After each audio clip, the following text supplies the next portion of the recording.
Hey everyone, LEGO has officially revealed another Star Wars set. It is a buildable Boba Fett. I'm gonna go over it and just give my thoughts. I will also be talking about some other sets that are releasing alongside it in August, which I have done a video on those if you want to go check them out, but I'm just gonna kind of go over them a little bit here. Anyways, without further ado, let's go ahead and talk about Boba Fett. It has an August 1st release with a price tag of $170 as well as a piece count of 1,544. I'm not gonna lie, when I first saw these pictures of this Boba Fett, I honestly really like the look. I think it is a great looking model. Boba Fett stands atop a base that has a consistent design with the other buildable characters like Chewbacca, K2SO, C3PO, and I really just like the detail found throughout, and the proportions look good as well, and then the giant cloth piece on the back is just awesome to see. His EE3 carbine rifle I think could have had a better design here. The front half looks good, but where the stock connects to that front half, I don't think it looks that accurate. But the helmet and jetpack I do think has good designs, and just overall this Boba Fett does look good. I was honestly a little impressed, and I feel it definitely is a great addition to the buildable characters as a whole. This is one I'm definitely very intrigued in. Obviously Boba Fett is very cool, and I feel like this design definitely captures that coolness and just kind of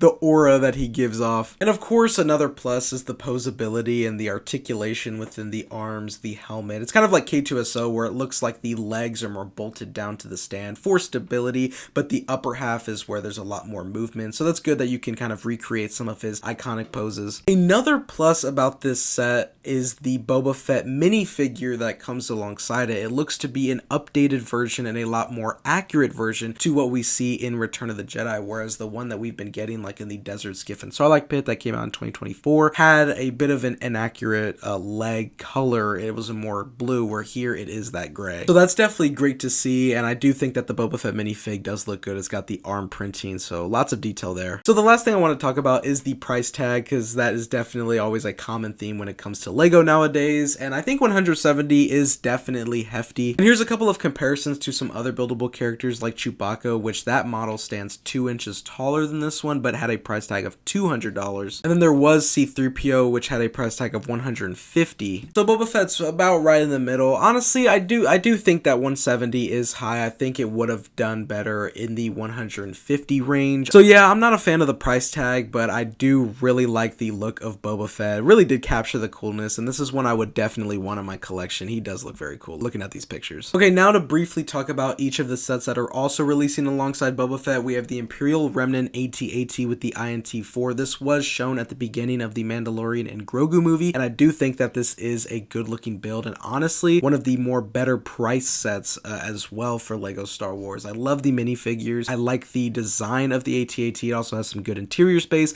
as well as the INT-4 build that can fit in there, and it does have an accurate look to what we see in the movie. So I'm definitely very excited for this one. And then we have the Off-World Sandcrawler and Mudhorn, which is another Mandalorian set, but this time from the TV show. And like the AT-AT, I do like this set a lot as well. The only downside here is that $200 price tag. I honestly was a bit shocked seeing that, as the piece count's just 1,600, and I don't really see anything worth that $200 price tag. I do like the look of the Sandcrawler as well as the minifigures and accessories. It also does have some good interior space, and I do think that the Mudhorn looks solid, although I think a physical mold will always look better. It's easier to get a more accurate look, I think. I think it's another good example of a great set, but just very high price that kind of just brings it down. And the last set to talk about is the Hutt Palace Sentry Droid Showdown, which has a retail price of $50. This one, like the AT-AT, is from the Mandalorian and Grogu movie. This one I'm not that excited for. I think the